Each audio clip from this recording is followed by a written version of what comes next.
Extrait numéro 2. Cher Emmanuel, il est près de minuit. Je suis seul dans ma cellule.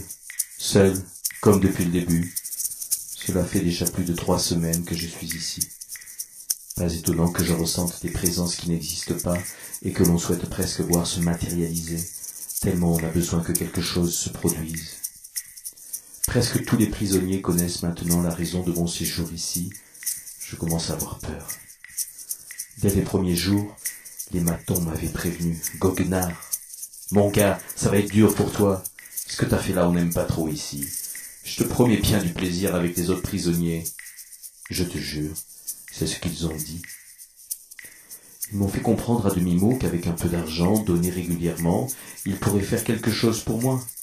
Mieux me protéger, comme ils disent. J'avais bien lu des choses sur les prisons, des articles de journaux avant de venir ici. Mais bon, tu sais ce que c'est. Tant que tu n'y es pas, tu ne peux pas imaginer, ressentir ce qu'on ressent ici. Et puis avant d'arriver ici, je me disais, de toute manière, c'est bien fait pour eux, après ce qu'ils ont fait, ils l'ont bien mérité. Et du reste, heureusement qu'il y a des prisons pour maintenir ces salauds hors de la société. Et voilà, ça n'arrive pas qu'aux autres. Tu te souviens quand nous avons fait notre communion solennelle, ensemble, Emmanuel? Emmanuel, qu'il est doux de prononcer ton prénom.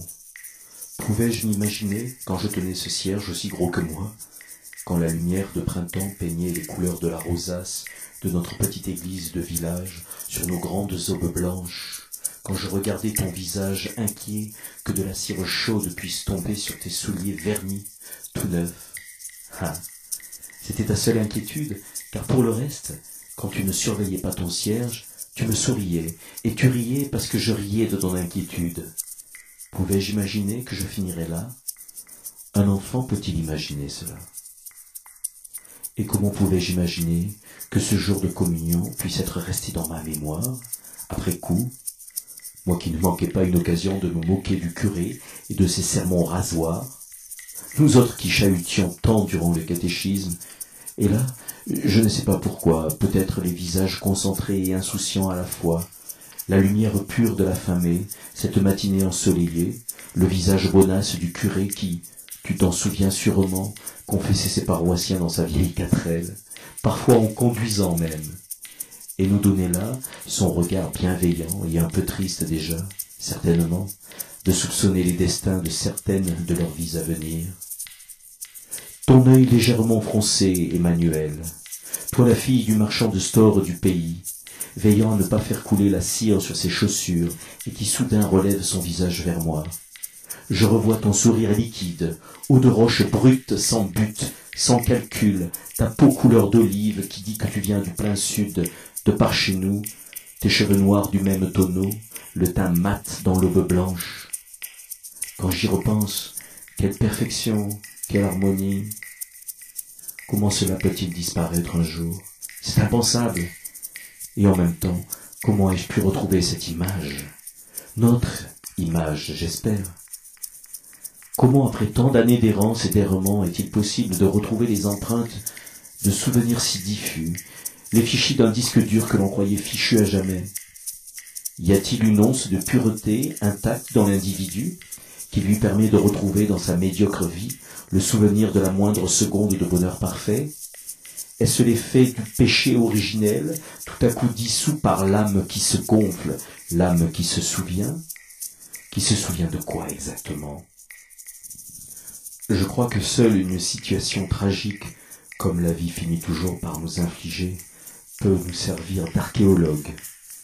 Exhumation de tonnes de temps en quelques secondes. Tu dois te dire que je fais un délire mystique grave, mais il faut que je t'avoue que je me fais aider par l'aumônier de la prison, qui est très bon en français et qui améliore mon écriture. Je lui en suis très reconnaissant. C'est un homme bon, plein de compassion, je trouve. Vraiment super. Ah, si tout le monde pouvait être bon comme lui, le monde serait tellement meilleur. C'est aux gens qu'on peut se raccrocher finalement. C'est grâce à eux que la vie reste vivable.